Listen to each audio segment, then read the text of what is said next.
The Gospel of Mark, chapter 6. He went out from there.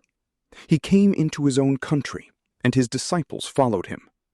When the Sabbath had come, he began to teach in the synagogue, and many, hearing him, were astonished, saying, "Where did this man get these things?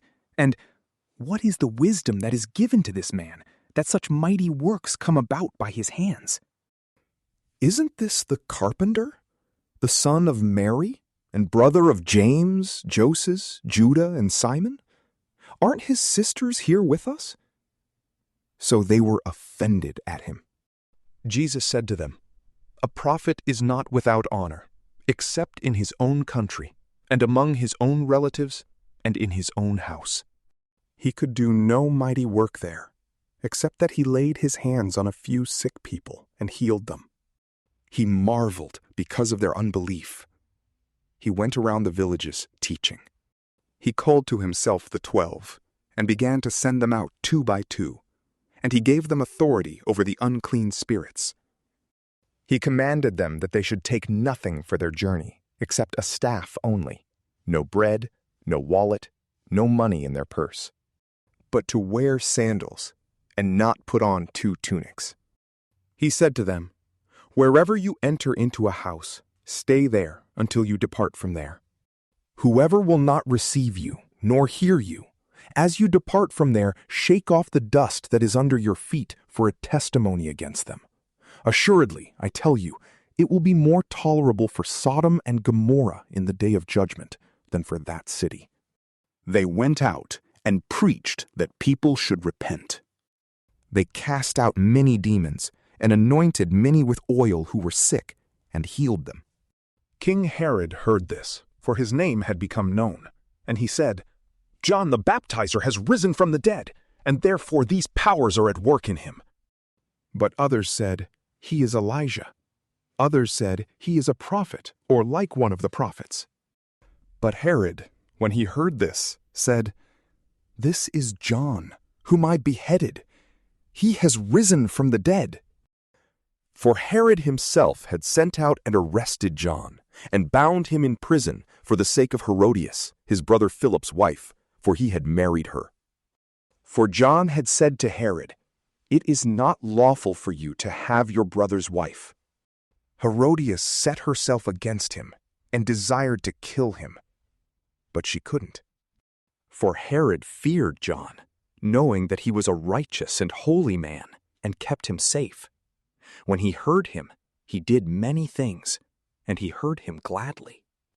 Then a convenient day came, when Herod on his birthday made a supper for his nobles, the high officers, and the chief men of Galilee. When the daughter of Herodias herself came in and danced, she pleased Herod and those sitting with him. The king said to the young lady, "Ask me whatever you want, and I will give it to you." He swore to her, "Whatever you ask of me, I will give you, up to half of my kingdom." She went out and said to her mother, "What shall I ask?" She said, "The head of John the Baptizer." She came in immediately with haste to the king and requested, "I want you to give me right now the head of John the Baptizer on a platter." The king was exceedingly sorry, but for the sake of his oaths and of his dinner guests, he didn't wish to refuse her. Immediately the king sent out a soldier of his guard and commanded to bring John's head.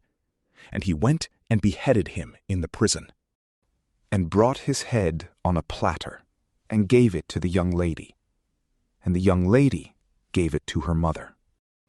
When his disciples heard this, they came and took up his corpse, and laid it in a tomb. The apostles gathered themselves together to Jesus, and they told him all things, whatever they had done and whatever they had taught. He said to them, "Come away into a deserted place and rest a while." For there were many coming and going, and they had no leisure so much as to eat. They went away in the boat to a deserted place by themselves. They saw them going, and many recognized him and ran there on foot from all the cities. They arrived before them and came together to him. Jesus came out, saw a great multitude, and he had compassion on them, because they were like sheep without a shepherd, and he began to teach them many things. When it was late in the day, his disciples came to him and said, "This place is deserted, and it is late in the day. Send them away, that they may go into the surrounding country and villages and buy themselves bread, for they have nothing to eat." But he answered them, "You give them something to eat." They asked him, "Shall we go and buy 200 denarii worth of bread and give them something to eat?" He said to them, "How many loaves do you have? Go see." When they knew, they said, 5, and 2 fish. He commanded them that everyone should sit down in groups on the green grass. They sat down in ranks, by hundreds and by 50s. He took the 5 loaves and the 2 fish, and looking up to heaven, he blessed and broke the loaves, and he gave to his disciples to set before them, and he divided the 2 fish among them all. They all ate and were filled. They took up 12 baskets full of broken pieces, and also of the fish. Those who ate the loaves were 5,000 men. Immediately, he made his disciples get into the boat and go ahead to the other side, to Bethsaida, while he himself sent the multitude away. After he had taken leave of them, he went up the mountain to pray. When evening had come, the boat was in the middle of the sea, and he was alone on the land. Seeing them distressed in rowing, for the wind was contrary to them, about the 4th watch of the night he came to them, walking on the sea, and he would have passed by them. But they, when they saw him walking on the sea, supposed that it was a ghost, and cried out. For they all saw him and were troubled. But he immediately spoke with them and said to them, "Cheer up, it is I. Don't be afraid."